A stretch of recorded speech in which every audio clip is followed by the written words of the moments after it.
Hey, what's up, everybody? This is your boy Kenny, and this is Triangle Season 3, Episode 20, and the name of this episode is Catspaw. Now, this was a really good episode because a lot of shit really happened, in this episode, so we're really starting to see things are starting to come together.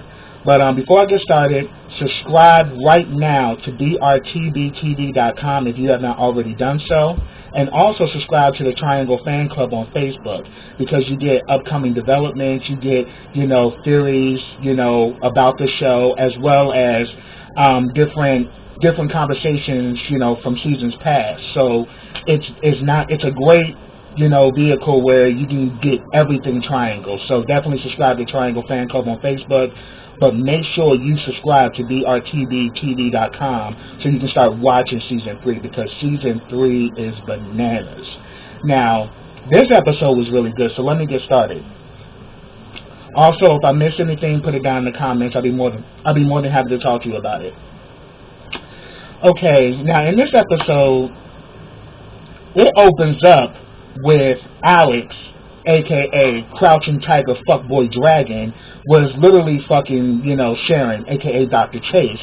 She ain't really feeling the shit, and pretty much, she was like, obviously, you got something else on your mind, because it sure as hell ain't me, but then he starts bringing up Lorenzo. And we remember Dr. Lorenzo was the one that was actually treating, Ashton, a.k.a. Braxton.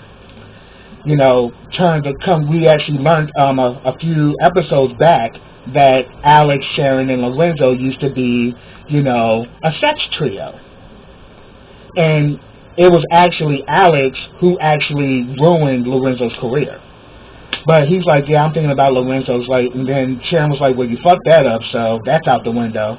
But then she's saying, then his dumb ass decides to say, do you know what else I miss? You know who else I'm thinking about? Brandon. And she was like, oh, no the fuck you didn't. Jabril's husband? He's like, yeah. She's like, why did you sleep with him? And he said, because I wanted to. So she pretty much got her shit and was about to leave, and then he stops her and was like, look, I really didn't have sex with Brandon. He actually fell asleep. I just made him think we did. And Alex was like, and then, all of a sudden, I didn't mean to say Alex, but that's what Alex told Sharon. And then Sharon pretty much said, so I wonder what would happen if I actually told Jabril about this. And then he kind of, choked Sharon. It's like, you better not tell him anything. And he puts her out. So then we also have a scene with Alex meets up with Jabril. They're still going over this, art exhibit where he's supposed to be auctioning off supposed to be auctioning off Alex's uncle's artwork for charity, but really, I think it's something. Based on this scene, I think, yeah, Alex is using this shit to actually get all the money for himself. Like these supposedly charities or whatever, he has a hand in that because Alex is a messy motherfucker. And Jabril was pretty much putting everything together. And then he drops a bomb, with Jabril. And he said that, I wonder how's Brandon doing. Is Brandon okay? He's like, well, that night at the dinner when he kind of went off, he's fine. It's all good. But then he said, I saw him in the pharmacy getting all of these different prescriptions. I was just wondering what's going on with him. Is he all right? But then Jabril plays it off like, well, he got allergies and stuff like that, so that's probably what it's for. But you can tell after Alex leaves, Jabril is definitely suspicious. Also, we also have a scene with Allura and Julian. Jabril is there at first because they're pretty much negotiating this big deal that Chadwick pretty much had all these figures, but the figures weren't right, or the figures were too much. So she's having a conversation with Jabril about this as to what he can do, but Jabril ain't really kind of wash his hands of Davenport because he ain't fucking with Barron, he ain't fucking with Davenport Industries. He's kind of on his own thing, but then he actually agreed to look over it with her to help her out. And the thing is, Julian is sitting at the desk, and you can look at Julian's face that Julian is up to some bullshit, as always. So then he injects himself and says that, look, I can overlook this. oh my God, I can't believe they would trust Chadwick with this. Oh, I can definitely work better with this. So Jabril decides to step aside and he lets Allura and Julian talk.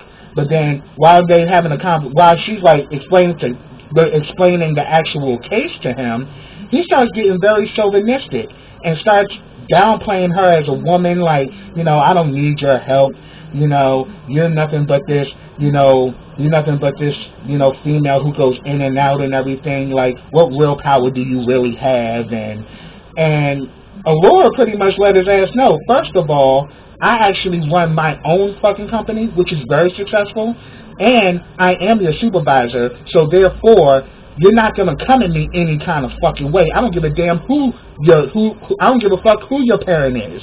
You're not gonna come at me like that. And then he's like, oh, you mean that little flower business you have? I wonder how well that's going. I mean, so Julian was just being all kind of disrespectful, and Allura does let Jabril know about it, and and pretty much Jabril is not really seeing Julian for who he really is. That Julian is very messy. Julian is very I'm sorry, I'm just losing my words. Well, he's messy, definitely. He's also very sneaky, and he always has a hidden agenda. Like, he always has an ulterior motive why he does everything. And people are telling him shit, but Jabril's like, well, you got to give him time. You don't know how he was raised and all this shit. And, he's been shot and all of that. But at the end of the day, Julian knows exactly what he's doing. Also, in this episode, we see that Fallon and her friend Chrissy meet up, Christina. Christina was that friend that was kind of like her ride or die. They always did crazy stuff together, but she's helping her change her will because she's also her personal lawyer, and she was also the lawyer that helped hook up Fallon with the lawyer that she has for Rob, where Rob was able to get off from the attempted murder charge, and he just got charged with a weapon. So Rob is going to pretty much be in jail for 3 years versus being there for damn near his entire life. And so pretty much the two of them are real cool. But I think we actually met Christina in season 2. Correct me if I'm wrong. But yes, I definitely remember her. And she's the friend that was always, she was kind of like the risk taker, was always getting into crazy shit with Fallon. And Darren can't stand her. Darren doesn't like her. But while she's talking, she actually mentions to Fallon that one of her clients is this guy named Christopher Lawson, the same Mr. Lawson that Mason had mentioned to her a few episodes ago, and also the same Mr. Lawson that she brought up to Tessa. So, but she said that he's a client, but he's very well. He's wealthy. He's well-to-do, and and she pretty much describes. She pretty much tells some stuff about him. So it's kind of questioning who is Mr. Lawson and who is he to Fallon. I guess in time we might find that out. But it was cool that we actually saw her again and seeing them go back and forth. I mean, them two are like the best of friends, and it was cool to see Fallon kind of open up about her being raped and about everything that went on with that. And then also Chrissy opens up about her, being diagnosed with cancer. So that was pretty much a good scene. Then we have Clint and Braxton, a.k.a. Ashton. Ashton is still having trouble remembering everything, but he's starting to come to terms with some things. But Clint is like literally trying to force himself onto him, and he pretty much asks Clint to take him shopping or whatever. So, and literally, Braxton, a.k.a. Ashton, has been locked into that house the entire time, hasn't really gone anywhere or done anything much. So, he wants to go out and go shopping or whatever. So, he gets downstairs, Clint is in his fucking drawers, and he's like in his feelings because he's saying that, you won't be intimate with me. You keep backing away from me. The last time you slapped me, it's like we were a very physical couple. We were very sexual. And, And, I missed that about us. Pretty much saying that we were a really loving couple and I risked everything for us to be together. And yet you're being so cold to me and I don't understand why. I chose to love you and be with you.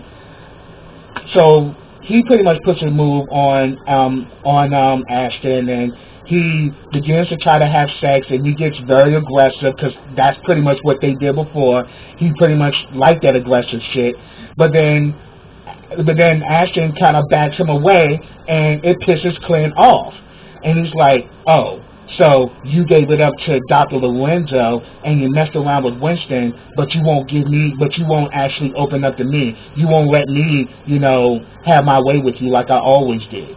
And Ashton, this shit just ain't sitting right with him, because it's like, he's saying that, look, I'm stuck in this damn house.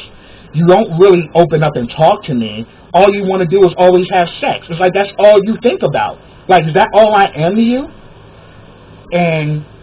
And then, like, Clint, is still playing this pseudo mind game with him, making him think I'm the one who really cares about you. I paid your bills. I took care of everything when you were gone. And he said that, look, me being with Dr. Lorenzo, that was your idea. He's like, yeah, but it was a mistake. I didn't know that he was going to do what he did. And it's like, is that the reason why you won't have sex with me? You're still thinking about Dr. Lorenzo? You're still thinking about Winston? And he's like, no.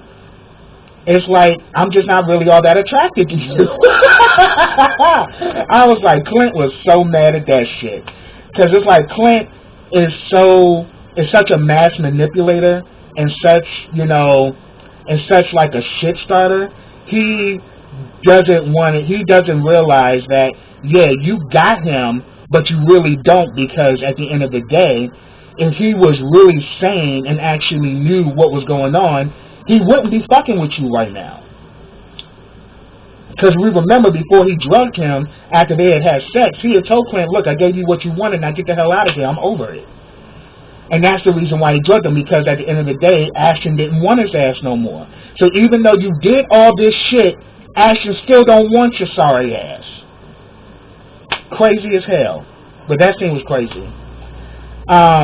We next see that, so pretty much what ends up happening is that Jabril goes home, searches through the house, finds the pills, and also see that they're in Dr. Chase's name. Because remember, that's exactly what Alex was doing. He was getting these drugs, but was using Dr. Chase's, prescription book to fill all these to fill all of these prescriptions.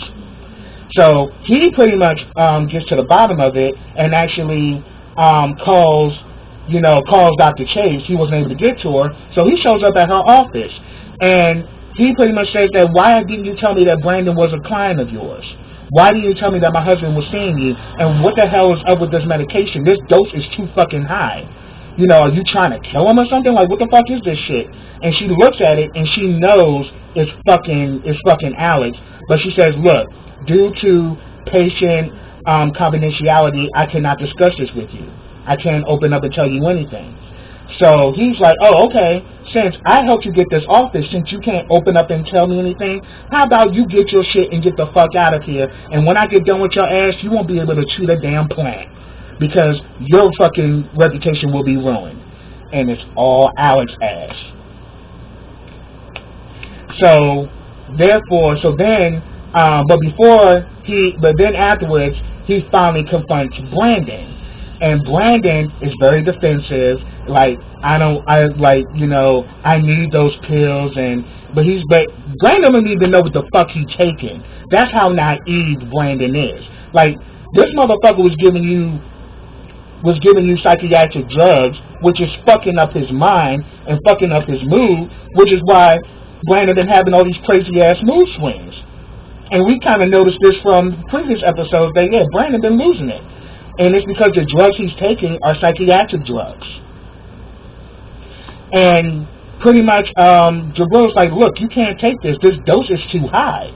This is not good. And it explains why you're acting the way you're acting. And he just gets real defensive, like, I need those drugs. You just can't take them away from me.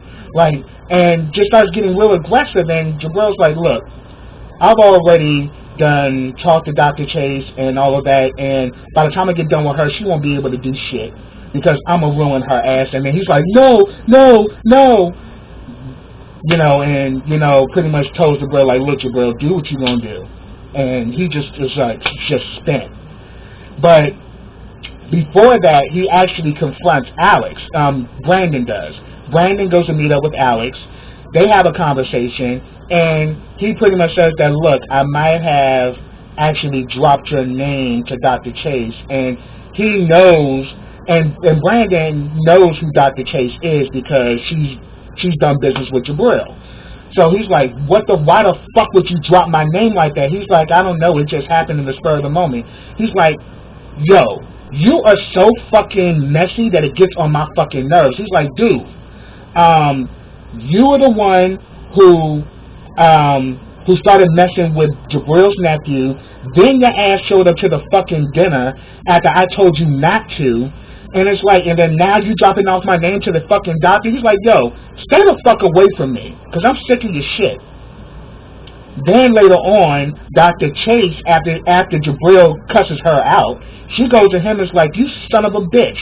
The first what she did is that before she did that, she called the pharmacy and said, anything that has been under my name, cancel all of them. So she pretty much shut, Alex's drug thing down. And she finally confronts Alex and is like, what the fuck have you been doing? You've been going through my shit. You've been stealing my prescriptions. You've been stealing my, you've been stealing sheets from my prescription book, and you've been writing prescriptions. She's like, yeah, so what? It is what it is. Besides, your name is Dr. Chase. My name is not Dr. Chase. I'm like, Alex, you evil bitch. But then she lets you know, well, how would you feel when I let Jabril know the truth? And he's like, you ain't gonna do that shit. Besides, at the end of the day, you're not gonna give up your license for that. But she says, but to take your ass down, I would do it over 100 times over, and I can't wait to see you fall. So I'm like, yeah, Dr. Sharon is over his ass, because we really see how much of a messy piece of shit Crouching Tiger Fuckboy Dragon really is. Because he really done outdid himself. Then we actually see that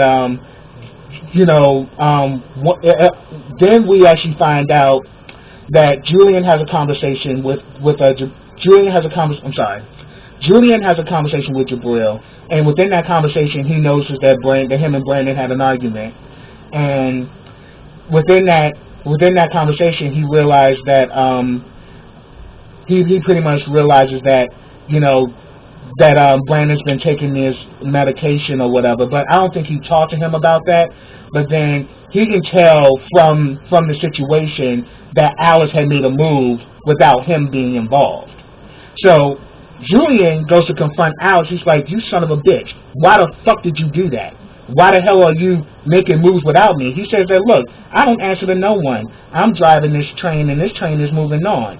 So he pretty much lets his ass know, like, oh, so this how the way you want to play it? But he said that, look, and then like Alice was like, look, we still can both get what we want. He said, first of all, there is no fucking we. There is no fucking we. But I'm going to let you know something. Since you want to play fucking games, me and you are done. And, yeah, you better hope. And he's like, I wonder what Jabril's going to think about this. And he's like, get the hell out. And he's like, but then he was like, yeah, you better hope that my mouth is not as big as your asshole, because I might just tell every damn thing. So now Alex's ass is cornered. So I thought that was pretty. I was happy for that. But then later on, Julian goes to meet up with Brandon, and he says that, look, I'm gonna take care of your little problem as far as Alex. Alex is a piece of shit. I'm gonna handle him, but you're gonna owe me afterwards. And that's where it ended. And I'm thinking, what the fuck are you about to do now, Julian? Because it's like, Julian, there is never an end. You never know what the fuck this bitch is gonna do because he's so fucking messy. And on top of it, he has too much ammunition. So we're gonna see how this shit plays out. But yeah, that's pretty much what I have, everybody. But if I missed anything, put it down in the comments. But again, subscribe to brtbtv.com. Also, subscribe to the Triangle Fan Club on Facebook. But also subscribe to my channel. Click that bell so you can get notifications every time I drop a video. Like this video, share this video, and comment on this video. And I will be back with the next episode of Triangle. So until then, everybody, take care.